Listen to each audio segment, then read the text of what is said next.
Saudara-saudari terkasih dalam Kristus, salam jumpa kembali dalam Lilin Sabda edisi Senin 3 Juni 2024 yang juga merupakan peringatan Santo Carolus Luanga, seorang martir. Saudara-saudari yang terkasih dalam Kristus, Injil yang akan kita bahas hari ini adalah Injil Markus bab 12 ayat 1 sampai nanti ayat ke-12 dengan judul Perumpamaan tentang petani-petani kebun anggur. Dalam perumpamaan ini, Yesus mengumpamakan sikap penolakan dari bangsa Israel itu seperti penolakan dari para pekerja kebun anggur. Ketika utusan dari majikan pemilik kebun anggur itu menagih hasil kerja mereka malah memukul para hamba dari majikan yang diutus untuk memeriksa hasil kerja mereka.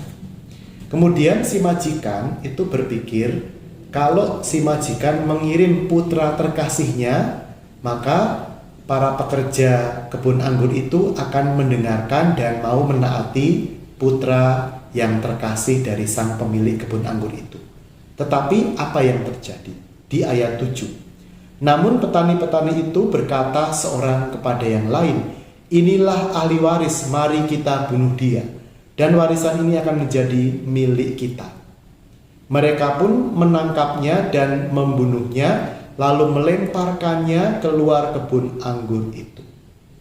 Maka reaksi dari majikan pemilik kebun anggur apa? Sangat keras dan tegas.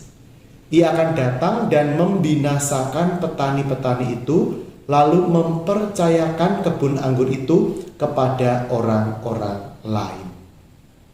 Nah, bangsa Yahudi ironinya adalah bangsa yang anggotanya salah satunya adalah Tuhan Yesus Kristus. Tetapi bahkan sampai sekarang pun sebagian besar bangsa Yahudi itu belum atau tidak mau menerima Yesus sebagai Mesias. Nah, jadi anak pemilik kebun anggur itu adalah Tuhan Yesus sendiri dalam perumpamaan tadi, yang datang ke dunia tapi malah ditangkap, dianiaya, disalibkan, dan tidak diterima sebagai seorang penyelamat, sebagai Allah Putra yang menjadi manusia. Maka reaksi dari Allah Bapa atas penolakan terhadap Tuhan Yesus itu tegas dan keras. Siapapun yang menolak Kristus itu tidak akan mendapatkan keselamatan, akan mengarah kepada kebinasaan, kepada kematian.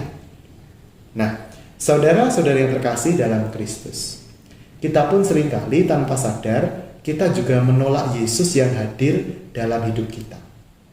Sepertinya kita beriman, betul. Tetapi ketika Yesus hadir, menyapa kita, menegur kita untuk mengubah sisi-sisi buruk dalam diri kita, apakah kita juga mendengarkannya? Ketika Yesus hadir memberikan nasihat melalui orang yang lebih muda, orang yang lebih kurang pengalamannya, orang yang lebih rendah pendidikannya, orang yang lebih bawah status sosialnya dibanding kita, apakah kita juga mau menerima dengan segala keterbukaan hati, dengan segala kerendahan hati?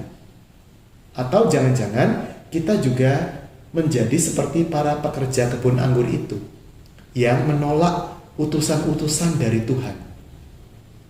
Saudara-saudara yang terkasih, mari kita mengoreksi diri kita, mari kita mengubah diri kita menjadi pribadi yang lebih terbuka terhadap nasihat Tuhan, terhadap teguran, terhadap sapaan, terhadap kehendak Tuhan yang hadir juga melalui para hambanya, orang-orang biasa berdosa seperti kita, tetapi mereka membawa pesan dari Tuhan. Semoga kita peka melihat utusan-utusan dari sang majikan pemilik kebun anggur itu yang datang membawa pesan dari Tuhan untuk kebaikan kita dalam kehidupan kita sehari-hari. Tuhan memberkati kita. Dalam nama Bapa dan Putra dan Roh Kudus. Amin.